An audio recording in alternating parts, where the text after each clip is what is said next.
99.3 Nigeria, Info Lagos, Nigeria. We're back on the radio. Good morning to you. Welcome to the second part of Dailies today for today, Tuesday, 7:32 is the time for us to this. I'm Sheriff Quadry. I'm Jimi. Disu. Good morning.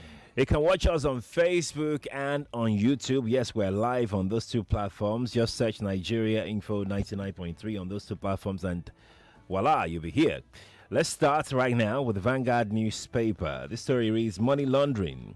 Okukwe bags 2-year jail term. That story is everywhere, though. Oh, it's in all the papers. In fact, I think it made front page in one. But we are taking this story from the Vanguard, and the Vanguard says that a federal high court sitting in Abuja yesterday sentenced a former SSA media, Dr. Donyi Okukwe, to 2 years imprisonment. He was convicted. Okay, the court, in a judgment that was delivered by Justice Ojukwu, convicted Okukwe for acting in breach of the Money Laundering Act. Though the defendant was found guilty on counts 34 to 59 of the EFCC charge preferred against him, he was discharged and acquitted of 1 to 33 of the charge which bordered on corruption. While the defendant was handed 2 years on each of the charge, he was found guilty on the court, however, held that his sentence would serve concurrently, and then he was given in alternative, trial justice held that Okukwe could pay a fine of 500,000 on each of the counts upon which he was convicted. Though the court said it would not make an order for the defendant to be kept in prison custody since his sentence was with the option of fine, which is reasonable, it however stressed that the fine must be paid before 4 p.m. on Monday, and so on and so forth. That is what... Now, the reason why this story is very, very important and crucial, minus the fact that Dr. Okukwe is a prominent politician, is because, whether you like it or not, the fact that he is the Director General of the Peter Obi Campaign Organization brings it more into light. Okay? Now, the money that was laundered, well, he got free on the corruption charge, so he's free on that. But he breached. I think this is what it is. This was money that was supposedly given to him by Dasuki. Now remember, this is public money. It was given to him in cash. Okay, and so you need to take cognizance of that fact that we are talking public money here. But that's neither here nor there. The fact is that he has been convicted, which technically, and I'm sorry to use the word, but technically makes him a convict. Now, how does this affect the Peter Obi aspiration? Peter Obi, in the same Vanguard on page 12, says that the story says the presidential candidate Peter Obi has said that the witch hunting of persons in his campaign team cannot break his resolve to be Nigeria's president. He made the remark yesterday while responding to questions at the NUJ, and he said he is undaunted by the conviction of his DG over money laundering. Mr. Peter Obi, I disagree with you completely. In the first instance, this had been a case that had been ongoing before your aspiration was made public. And we cannot accrue to political leanings every case that we have in court. He has gone through the process. Had it been that he was arrested, this kind of remark would have been appropriate. But he has been convicted by a court in the land, headed by a Justice Ojukwu, and therefore to say that it was a witch hunt, I beg to disagree, sir. With due respect, I beg to disagree. What I expected should have happened is this: between Okukwe and Peter Obi, they knew he was going to court yesterday. What I expected is that they should have come into agreement as to what to do. Should he go either way? I don't think that Okukwe now has the moral standing to head Peter Obi's campaign organization, given the fact that Peter Obi's mantra is anti-corruption. It's a contradiction in terms, and luckily he's not going for the. All they could have agreed yesterday, by yesterday, 7 p.m. Okukwe could have stepped aside, even though he's still going to appeal. But as it is, and because we are knee deep in the election campaign, he should have saved Peter Obi from embarrassment. This is the first test for Peter Obi. His campaign is based on the fact that it will not be business as usual. Let us see how he's going to treat this particular one. You see, because no matter how these things stand, no matter the rhetoric that we put out, okay, we still have to see how our presidents or whatever will be when they are tested. And my advice to Peter Obi is don't throw away your chances just because you don't want to embarrass one man. I repeat, don't throw away your chances because, and the man, Dr. Okukwe himself, elderly as he is, should also know that he needs to make the ultimate sacrifice for, because there is nothing that says that he must be the DG of the campaign, or but that the campaign would fall apart. We must move away from personalizing things. We definitely must move away. Peter Obi says that he is undaunted. You can't say that you're undaunted. That's the chairman of your. I say that is an example that is going to haunt you again if care is not taken. How can you be undaunted that the chairman of your organization, your campaign organization, has been convicted by the High Court of the land? No matter what you think, the fact still remains that he's been convicted. He's a convict. And so I don't like that. He had better correct that to say that he is undaunted. And he says that I am hearing about the conviction just like you. I am still studying what is coming out of the courts and everything. Once he had been pronounced guilty, that is it. There's nothing else to study. And I expect Peter Obi to have had a prepared mind, knowing that this man was going to go to court and judgment will be given. But he says that that I believe in the rule of law. It is not going to demoralize me. If you believe in the rule of law, the law has taken its action. Until otherwise, you know. So that's my reaction. To summarize what I just said, I think between Peter Obi and Okukwe, they should save Peter Obi's aspiration. Chief Okukwe should just step aside. You can still be a member of the council. It's the symbolism that you know what they call the optics that doesn't. How could a chairman of this kind of campaign be a convicted person? That's what it is, unfortunately.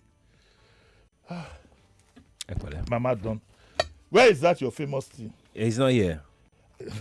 he's in the office. Please always provide tea for me to drink. Please. Sorry, sir. Sorry. Aren't you going to say anything about this one? No. Sheriff. What now? You have said everything. So don't say, okay, I agree or I don't.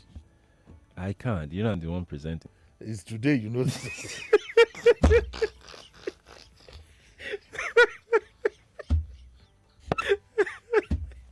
It's today I know I'm presenting.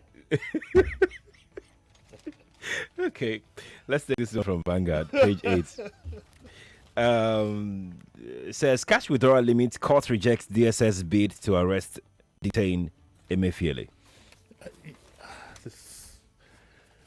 Our country is in a mess. To be honest with you, the things that we see, it doesn't give one confidence that we have a functional and efficient government. We must tell ourselves some home truths. Whatever supporters of the government might think, this is the most dysfunctional government we've ever had in Nigeria in my lifetime. The gentleman who is under arrest and suspicion, for God's sake, is the CBN governor. Is the CBN governor who has the highest, almost the highest responsibility for the economy of the land, and in a way is independent. Now, the optics of it is that he is in charge. So if there's anything that's going to breach that position, like the gentleman did when he was contesting or he was not contesting, it reflects on the country as a whole. So what is this going on now? The same massive protest rocked Abuja yesterday. I know what all this. We all know how this massive protest we know. And Emefiele goes down this lane, and is being misguided. You are a CBN governor. The likes of Ola Vincent and Co. Adamu Chiroma, who are CBN governors, would never think of going along this path. He ruined everything when this presidential bid came, and he was even with glee was saying he was happy, to confuse people and so on and so forth. I dare say that I am not confident that this gentleman knows the important role that has been given to him. But in any case, it says that a suit was filed by the DSS where it accused Godwin or Emefiele Emefiele. of financing terrorism. The DSS of financing terrorism. Where is the place now? I've gotten confused. Where it accused her of financing terrorism as well as other crimes. Other crimes. It described as economic crimes of national security dimension. That is a heavy accusation. It's bordering even on treason. Your CBN governor is accused by the DSS, the number one security agency of economic crimes of national security management. Now, so what happened? They went to the court yesterday. This development came as Justice Tosho of Federal High Court Abuja refused to grant the prayer of the DSS to arrest and detain the CBN governor over alleged terrorism financing. The DSS, however, failed to confirm or deny claims that it had filed charges bordering on terrorism against the governor. And then so they had all these protesters, only God knows who they are. These protesters, Buhari legacy defenders, Arewa youth consultants, so many. Is that one? We know how those things go.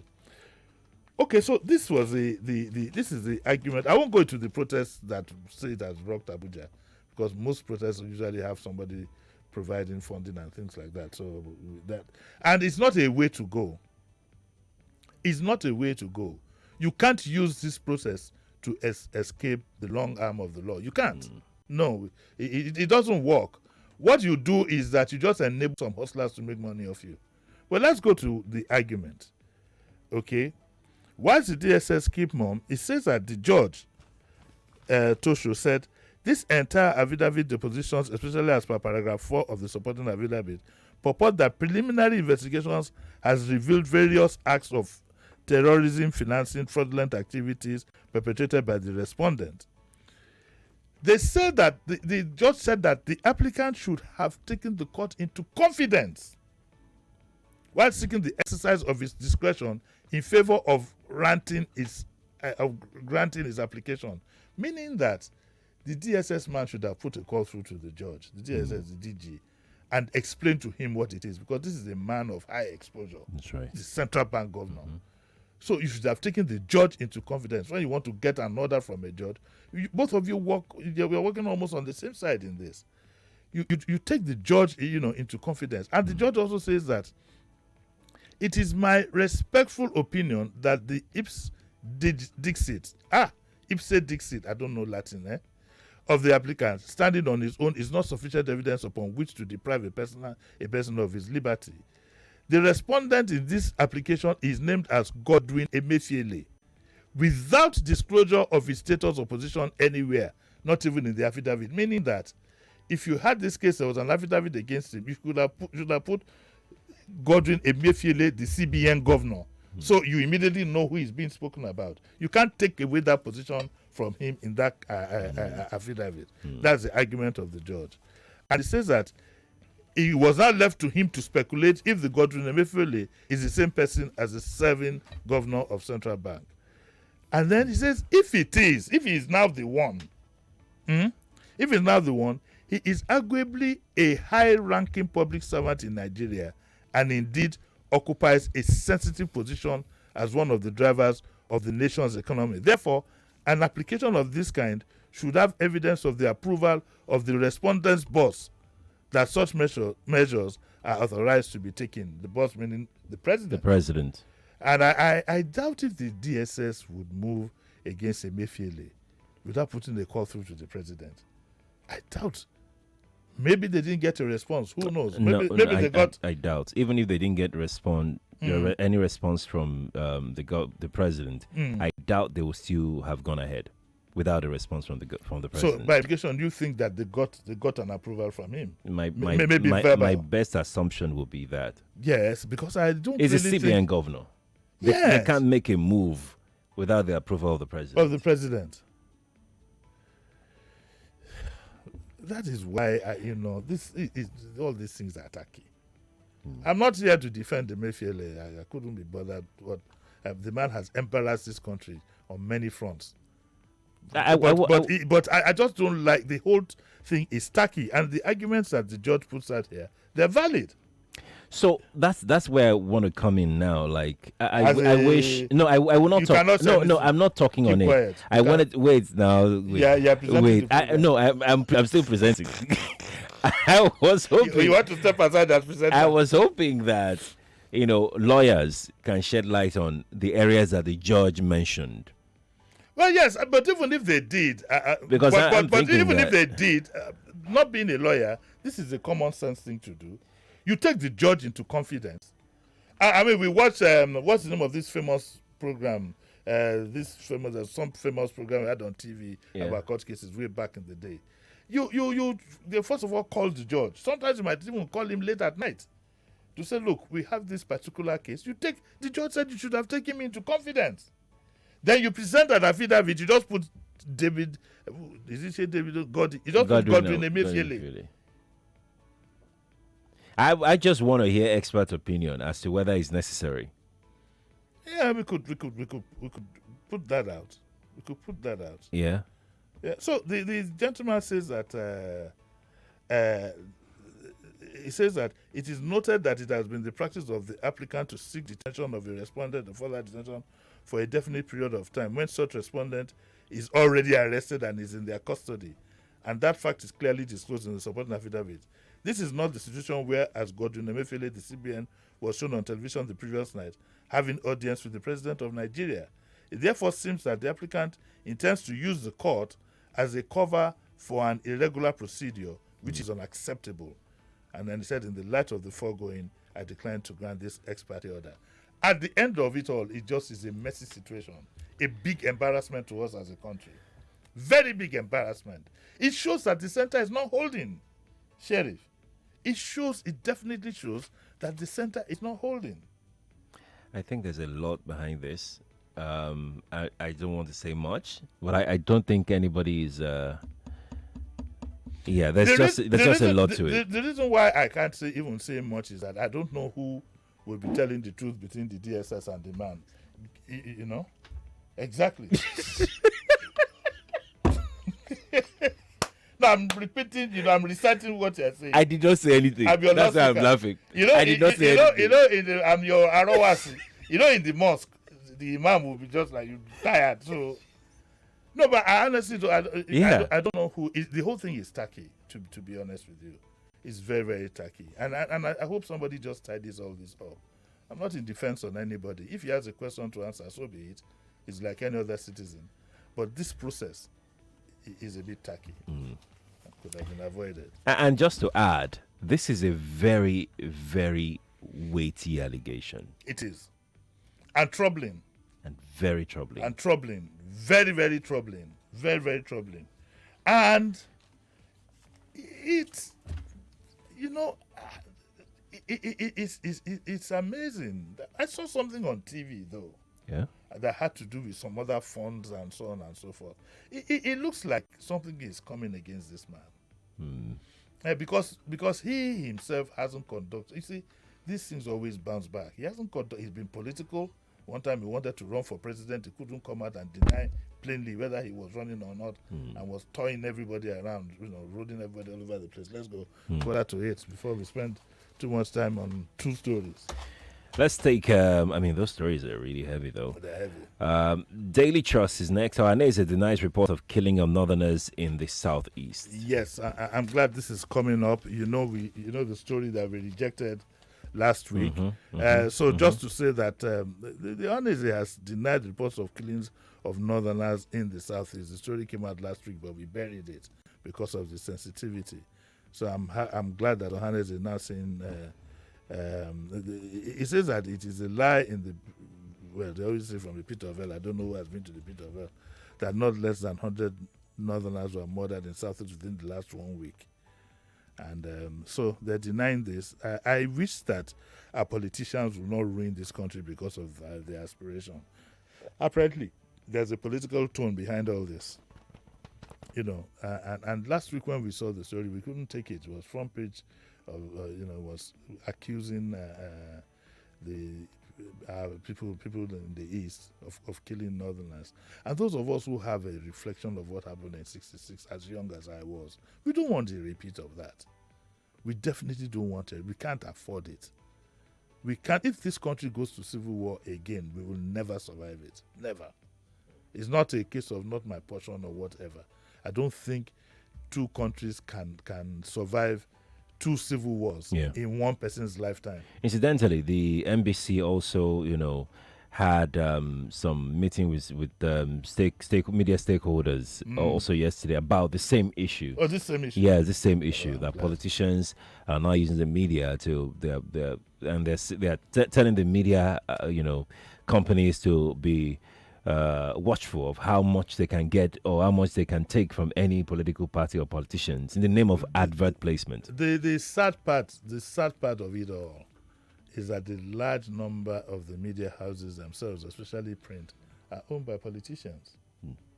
If you take out the three major ones, the rest, they're owned by politicians, and so we are the ones who are bearing the brunt as professionals.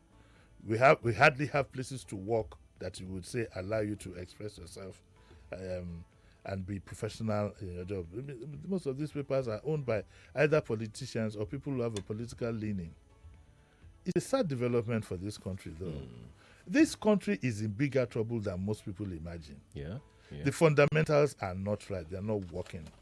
The country itself is back against a wall.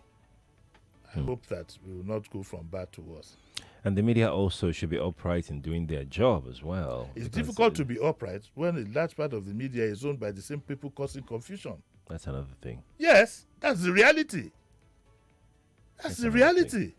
Thing. It's and these politicians are smart. That's why they can go around insisting that I will talk to this and not talk to this, because they've created their own medium. And politicians don't mind talking to the converted, as long as somebody is saying something out there. That's what it is. We, the professionals, are in trouble. And also, incidentally, we're having this same conversation on a media group, WhatsApp group. And quite a number of people, attested to the fact that if you've been in the midst of journalists before, all kinds of people, that's when you know that at the Keromiro. Yes, now, what does that translate, please? We have added RAM to the to the what? There's a lot of people who just feel that it's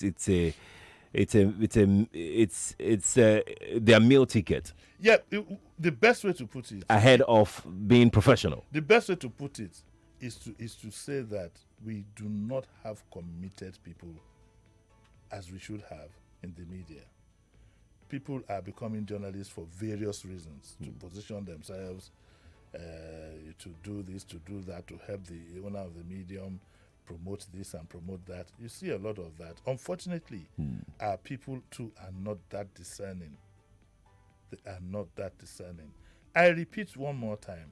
We are in bigger trouble. You see, what we are seeing are the results. What has brought about all this, people can't see. They don't see the undercurrent. We're in a bigger mess than we jolly well imagine. And this election next year might spring up a surprise that will finally open everybody's eyes, but it would have been too late. Indeed. We know Efalashi. Let's take our last story today. EFCC accuses politicians of, I think I've taken this one, Nabi. You haven't, but there's nothing else to say that. So let's go on to the next one. They accuse politicians of laundering, whatever. No, it was even this one that I was going to say. It was police to deploy escort intelligence officers investigation to arrest vote buyers. It's just blowing hot here. They're not going to do anything. What has happened to the media has also happened to the various forces. They too have been infiltrated. Look at a one-time head of one of the organizations that's supposed to go after corrupt persons. Who did he romance with on leaving government? Yeah. Okay, so we're going to make this our last story then. Firo workers hold special prayer over promotion. Well, the reason why we brought this story up is this idea of praying and praying and praying and doing no action. It's a waste of time. And people should stop praying. God has given you the brain to reason. Put it to work. How can you say that you are doing a 3-day fast over the suspension of 2021 promotions? What do you want God to come down to do? This idea of praying and praying and praying and praying is one of the reasons why we are where we are today. Praying with no action is a waste of time. And I think this, I find it very irritating now. We are holding a 3-day prayer for the country when you know where the problem is. You know where it is, you know what it is. And you jolly well know what to do, but you don't want to do it. What do they say about the kingdom of God? What did they say? That's the end of my. That's the end. You know, I'm now, I thought you were going to give I want us to what present the program now, so I cannot finish the sentence. Okay. All right. It's okay. It's okay. We have to go now. We got to go. Whew. Yeah, that's some really tough edition of the program, especially the first two stories. No, I didn't find it tough. I found it exciting because my thoughts are very clear. Yeah, they're very clear. Peter Obi should not allow his ambition truncated because he wants to be loyal to Okukwe. And Okukwe, on the other hand, should make a sacrifice and step aside so that Peter Obi can move on. Or else it's going to be very messy. Not messy of football. Yeah, of course. Yeah. I'm not saying they will score a goal, but it's going to be very messy. MESSY. That's messy. That's football messy. No, that's not. Messi is MESSI. I said why? You said why? Okay. I thought he said ABDBDB. Right.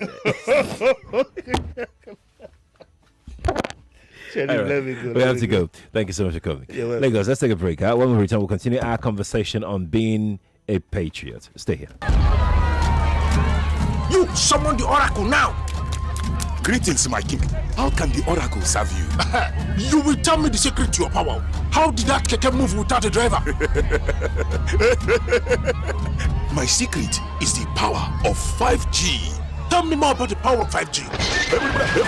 With hyper-fast internet speed, slow to zero lag and buffering, multiple connections and quality data sharing, 5G will give you amazing things like remote surgeries, self-driving vehicles, instant file downloads, smart homes. 5G's amazing technology will change the way we experience life and the internet. Get ready to encounter the incredible. And remember, no be juju, now MTN 5G.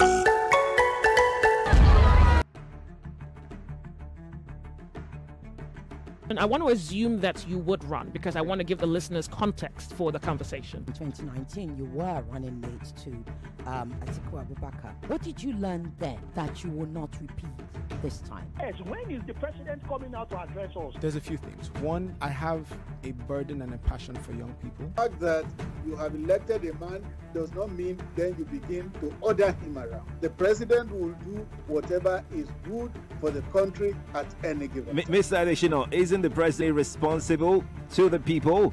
What should the next president do to root out stakeholders who are complicit? You fire those that need to be fired are fired. It's looking like a brand new Chelsea, attacking with so much fluidity.